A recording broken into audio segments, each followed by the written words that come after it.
my dog Becky here, and in here for the In a Hot Seat podcast, looking to do this more often. And I think with this episode, I am actually looking to do news topics only as of right now. I'm not really too sure if I'm actually going to be doing so much of the pay per view reviews, that much, but that remains to be seen since I am in a new setting. I'm right here in Maryland, so depending on how things go with this episode and how long it's going to be, that remains to be actually seen. So, again, this is for not only for the Twitch side, but also for both of the YouTube channels, my main YouTube channel, and as well for the In the Hot Seat podcast YouTube channel itself, as well as for audio format. So, I'm actually going to do that right now, get everything set up for Audacity. And all right, what's going on, guys? Yes, it's another episode of the In a Hot Seat podcast. As I got everything set for Audacity, I'm also doing video form and doing that basically a news episode, basically almost like a random ramblings, but not so much. And there's a lot of stuff that I really wanted to talk about that I do have in the notes with me. And bear with me, I do have my dog here and everything, so she'll probably be popping in here and there. So for this one, we'll start things off with WWE and basically pro wrestling as a whole. Going back on the road in July, which is really good, especially for WWE being stuck in the Thunderdome, especially before then at the Performance Center and everything and running shows. And it definitely has been an interesting experience. Now, for me, I basically was a part of the Thunderdome, and it was more of a controlled environment, basically. And it was interesting for what it was. It wasn't the same, definitely, because they can't really hear you. They can just really see your reactions and everything. So I was shown before too, so I was able to go to my first Raw, even though it was virtually. But hey, it was still fun to be a part of that, and I was able to be a part of SmackDown. So one of the shows that I was able to be a part of when Rhea Ripley showed up, so that was cool. Being able to have her on the main roster when she was able to be called up, so that was nice to be able to be a part of that. And the whole build up between Braun Strowman and Shane McMahon going into WrestleMania, so I was at least able to be a part of those shows. Pay per views are kind of harder to really get into.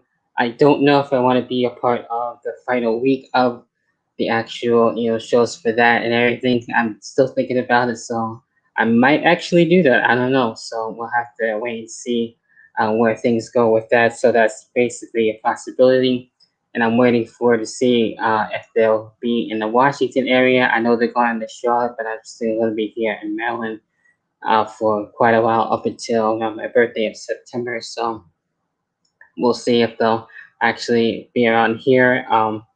Maybe in Fayetteville or Raleigh towards the end of the year, and I can go to my first show in quite some time. I know I'll be going to Wrestle Kingdom just to get off a little off topic and everything. So that'll be mainly my first pro wrestling show of the year, which is going to be exciting. And Wrestle Kingdom is really always awesome. The lineup is just crazy. We got the likes of Sting being there and everything, Thunder Rosa, just to name a few. So I'm looking to actually meet some people again and then have a whole day in the life experience. So that's going to be fun to say the very least. So with everything else with AEW, I don't know if I'll go to my first AEW show this year. That would be really dope. I would like to have that happen. Depending if they actually come around here, like I said, to the Washington area or from North Carolina, Fayetteville and Raleigh area, that would be something new and something exciting to actually look forward to if that does happen. So being on the road is definitely going to be a lot more easier, I think.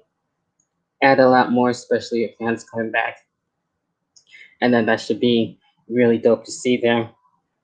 Also, what we have with the NWA, they're looking to be actually having two pay-per-views, and one of them being actually an all-women's pay-per-view, which is cool. Of course, Mickey James recently released and now able to actually do what she's been wanting to have an all-women's, event, especially now for the NWA. So similar to Evolution for WWE, and to see how that's gonna go, that should be something to see and to see how that's gonna turn out. And it's gonna be in good hands with Mickey James. So I expect a lot of really good things, and I'm sure we'll see people from, of course, obviously from NWA itself to Ring of Honor. I'm sure AEW, Impact Wrestling, with the Forbidden Door being open, so the possibilities are basically endless with that. So that should be something. So I know Mickey James will take a good portion of it and take real good care for the NWA side for the women's pay per view. So I'm looking forward to that and to see what they'll actually create, what kind of matches that they're actually going to be having. So that should be something to look forward to, I believe, next month. So there's that.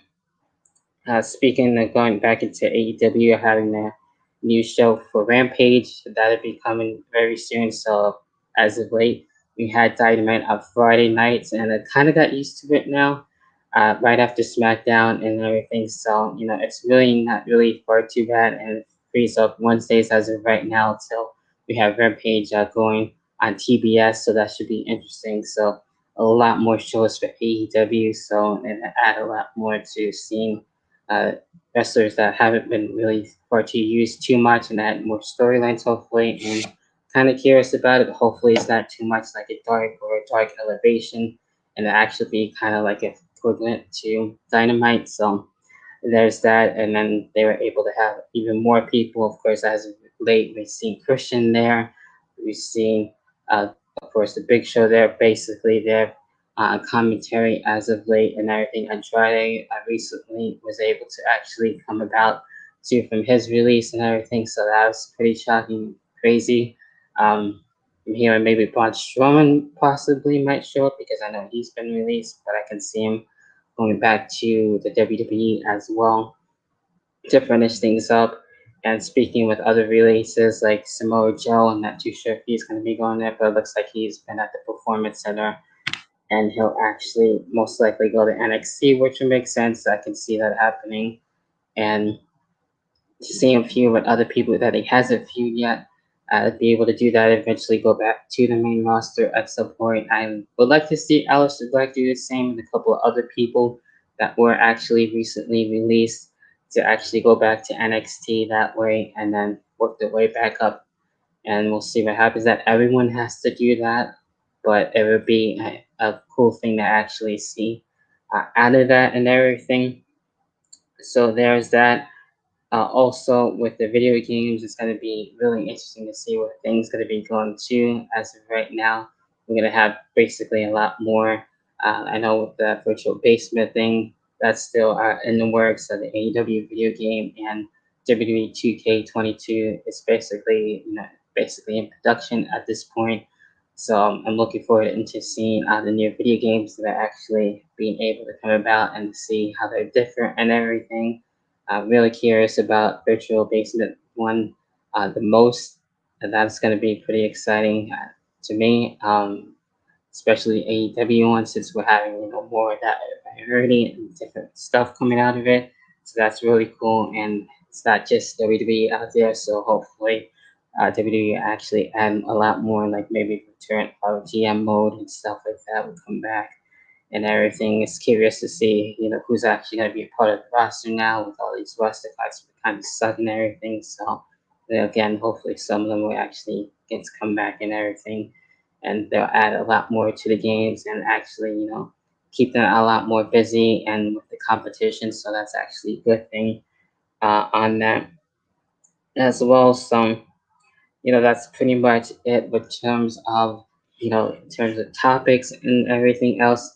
As of right now, of course, with over the weekend, we had some of the pay-per-views for Against All Odds and as well for NXT Takeover for In Your House and everything. I was able to watch that and you know, getting right down to it, I actually enjoy, more so in your house against all odds. Basically, basically went to more of the heels and everything. So, with the rest of the time being left, I guess I will get to actually talk about the pay per views and kind of give like a rundown on it and give more of my thoughts overall. So I'll actually get into with Against All Odds and basically do a review, if you will. So I'll actually pull that up and get all. matches and everything and talk about that basically. Not in any particular order. Really just get right down to it. With the Impact World Championship, where we had Kenny Omega and Moose going at it, crazy that they were able to face each other in the AEW ring and for an Impact Wrestling pay per view, and with the whole thing between AEW and Impact, Moose trying to gain back the world title and everything. But to no avail, of course, the Young Bucks were able to come out and help out Kenny Omega. But we did see Sammy Callahan in the end actually come out and, put his 2 cents in just to show Kenny Omega that he's looking to actually be next in line. So that should be interesting, most likely for Slammiversary. And then the Knockouts Championship match where we had Deanna Perrazzo and Rosemary. I was really going for Rosemary on this one. I felt like she actually should have actually gotten her Knockouts title back after a long time, it seems like, but she did everything that she could, and Deanna Perrazzo came back and retained. It is what it is, but it was an actually good back and forth match. And you kind of see with this, with the whole pattern that it was basically all the heels on this one, but it is what it is. It's very rare that it happens, like all heels actually winning on a pay per view like that. Then we had the tag team titles on the line for the men's side, where we had Rhino and Dina, and with their group for Violent by Design is actually growing on me, becoming one of my favorites lately. And then we had Crazy Steve and Black Taurus on their side for Decay, trying to get the tag team titles, but to no avail. Rhino and Dina actually retain. And then the women's side of things, the knockouts for their tag team matchup. Fire and Flavor has been definitely one of my favorite tag teams, getting Sasha and Bailey vibes basically, which I'm all here for. Then we had Kimberly and Susan and everything for Gianna Perez on her side and everything. But then in the end, Fire and Flavor were able to come back and retain their tag team titles, so that's fine. Tennille Dashwood and Jordan Grace, of course, they were able to go head to head and everything, and pretty interesting because towards the end, especially when Tennille was able to win, and Jordan Grace didn't really actually like that. She basically went to beat up Tennille Dashwood and everything, take out frustrations out. So maybe somewhat of a heel turn possibly for Jordan Grace. So I can see that. So that's pretty interesting there. And then we have W. Morrissey and with Swan and Morrissey basically looking in really good shape since coming back and everything. And, really cool back and forth match between the two. And Morrissey actually, of course, you see another heel getting the win there. And then this match was actually pretty good towards the end, the X Division number one contenders match, and where we had Ace Austin, Chris Bay, Rohit Raju, Petey Williams, and Trey Miguel, basically all of them looking to actually face Josh Alexander for the X Division Championship, and cool spots too, back and forth and everything, obviously. And it was really good until Matt Fulton got involved, and then we had the DQ, which is weird. It's fatal five ways, so basically anything is supposed to happen. I guess that at this point, so we'll see where that leads to and everything, and to see who will actually face Josh Alexander afterwards. But I felt like it was basically going to get down to East Austin and that. That's just me and how I feel about it.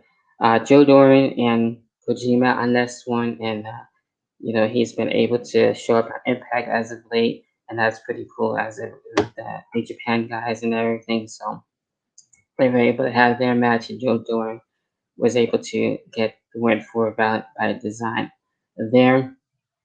Also, of course, we opened up the show where we had the street fight, Sammy Callahan and Tommy Dreamer trying to get along, and especially with the whole thing with Kenny Omega being there, especially with the Good Brothers and whatnot.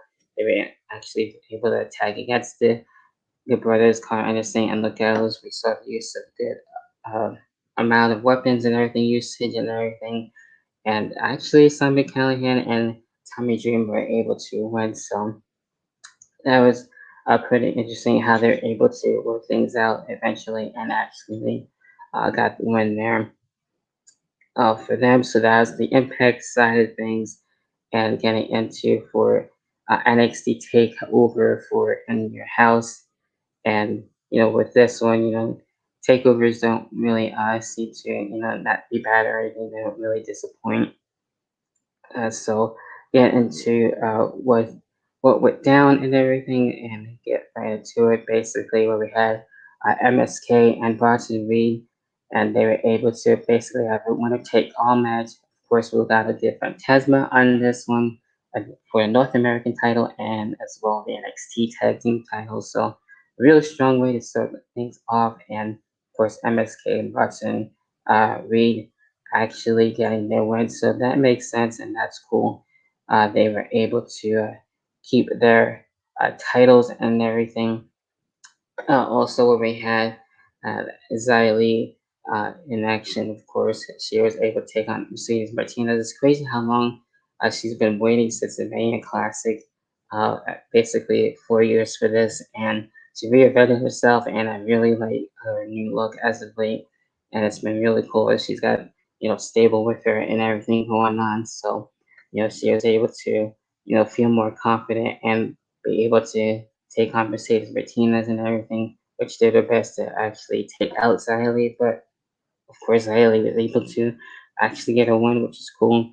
That really gets that year, so I'm sure that things will continue. We had the last lap by Mercedes Martinez, and then of course the last lap again by Xylee and her stable and everything. So, like I said, I think things will actually continue there. Uh, in my honest opinion, so we'll see what happens with that. Of course, then we move on to uh, the women's match, and the other one that we did have, of course, where we had Raquel Gonzalez in action and Emma Moon. Of course, there's Dakota Kai there for Raquel on this one, and eventually Sasha Blackson actually was able to try and even things up and take away Dakota Kai, but we did actually have Raquel actually retaining, which is fair, makes sense, and we'll see where things go. And with that, we get into when we also had the Fatal Five Way, with that one, of course, featuring Johnny Gargano, Adam Cole, and Kyle O'Reilly carrying Cross on this one, and basically to see who would be able to try and stop carrying Cross. This was basically fight to the finish, survival, and everything. A lot better than the Against All last one. Definitely actually having a winner, and eventually having carrying Cross retaining, which is cool. Also before then we had the $1 Million Championship on the line, LA Knight and Cameron Grimes, of course Teddy DiBiase at ringside to see who would be the new $1 Million Champion and everything. And it was actually pretty cool actually seeing that back. I don't know if they're actually having the title be defended a lot. Kind of like either FTW championship and AEW. I feel like it won't be defended as much and everything, kind of like here and there. So LA Knight actually is the Million Champion. With that being said, so which is fine. I mean, you would think it go to Cameron Grimes, but I'm sure things will continue with that too as well, and they'll be able to feud for the $1 Million Championship. So that was basically it in a nutshell. For the most part, enjoy NXT Takeover in your house. That's cool that that's back.